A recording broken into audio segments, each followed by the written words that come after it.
চট্টগ্রামের ভাটিয়ারীর জাহাজ ভাঙা কারখানায় স্ক্র্যাপ জাহাজের গ্যাস সিলিন্ডারের বিষক্রিয়ায় নিহত হয়েছেন ৯ জন শ্রমিক। শুক্রবার সকালে ভাটিয়ারীর ফেরদৌস স্টিল নামের একটি কারখানায় এই দুর্ঘটনা ঘটে। এ ঘটনায় আহত বেশ কয়েকজনকে চট্টগ্রাম মেডিকেল কলেজ হাসপাতালে ভর্তি করা হয়েছে।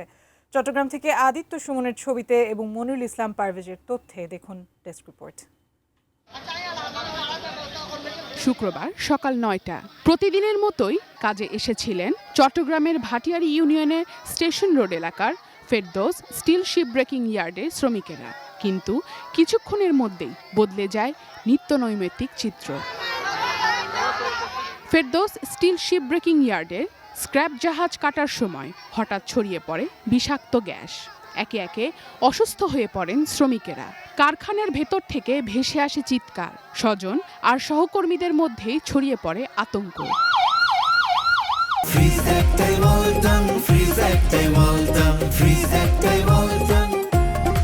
দ্রুত অসুস্থদের হাসপাতালে নেওয়া হলেও শেষ রক্ষা হয়নি অনেকের। চট্টগ্রাম মেডিকেল কলেজ হাসপাতালে নেওয়ার পর ৫ শ্রমিককে মৃত ঘোষণা করেন চিকিৎসক। পরে আরও ৪ জনের মৃত্যুর খবর আসে। মুহূর্তেই ৯টি পরিবারে নেমে আসে শোকের ছায়া। কিছুদিন পরে টাঙ্গিটা আবার কাছে আজকে একটা উল করছে, উল করার পরে দিয়ে উল্টা পরে নাই, না পরিবার পরে দিয়ে নাসিরে গেছে, নাসির পরে গেছে। নিহতদের মধ্যে রয়েছেন ২ ভাই মনসুর আলী ও নাসির উদ্দিন, শানি জলদাস ও পলাশ জলদাস। তারা সবাই ভাটিয়ারী এলাকার বাসিন্দা। কেউ হারালেন স্বামী, কেউ সন্তান, কেউ ভাই কিংবা পরিবারের একমাত্র উপার্জনক্ষম ব্যক্তিটিকে।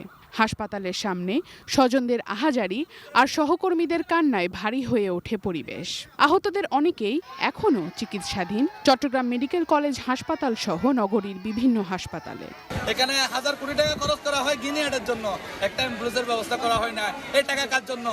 জাহাজ কাটার আগেই গ্যাসমুক্ত না করায় বিষাক্ত এই গ্যাস ছড়িয়ে দুর্ঘটনা ঘটেছে বলে প্রাথমিকভাবে ধারণা করছে ফায়ার সার্ভিস। সাধারণত এইসব জাহাজ কাটিং এর আগে এটা আপনার এই ক্লোরিন বা কার্বন মনোক্সাইড গ্যাস যাতে এখানে উৎপন্ন না হয়, এটা যে ইয়েগুলো আছে, গাছ যেগুলো আছে সেগুলো সাধারণত ফ্রি করে কাটতে হয়। দুর্ঘটনার পর আশেপাশের এলাকাতেও ছড়িয়ে পড়ে গ্যাসের গন্ধ।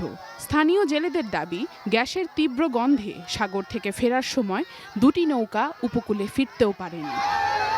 নিহত প্রত্যেক শ্রমিকের পরিবারকে ১০ লাখ টাকা করে সহায়তার ঘোষণা দিয়েছেন অর্থমন্ত্রী। তবে স্বজনদের কাছে এই ক্ষতিপূরণের চেয়েও বড় প্রিয় মানুষটিকে হারানোর শূন্যতা। পাশাপাশি কর্মক্ষেত্রে নিরাপত্তা নিশ্চিত করে যেন আর কোনো পরিবারকে এমন নিকটজনদের হারাতে না হয়, সেই দাবিও উঠেছে। এটার জন্য আমরা একটা তদন্ত হতে যাচ্ছে, তদন্ত কমিটি হতে যাচ্ছে এবং তদন্ত কমিটির রিপোর্ট এর পরিপ্রেক্ষিতে ব্যবস্থা নেওয়া হবে। প্রয়োজনীয় যা যা করা তা করা হবে। সেনাবাহিনীর এক্সপ্লোসিভ টিম গেছে, ওরা ওটা নিয়ন্ত্রণে আনার চেষ্টা করছে। গ্যাসের এক্সপ্লোশন তো খুবই কঠিন একটা অবস্থা, এটা ম্যানেজ করা খুব কঠিন। Sharjana Ananya, desk report, ATN news.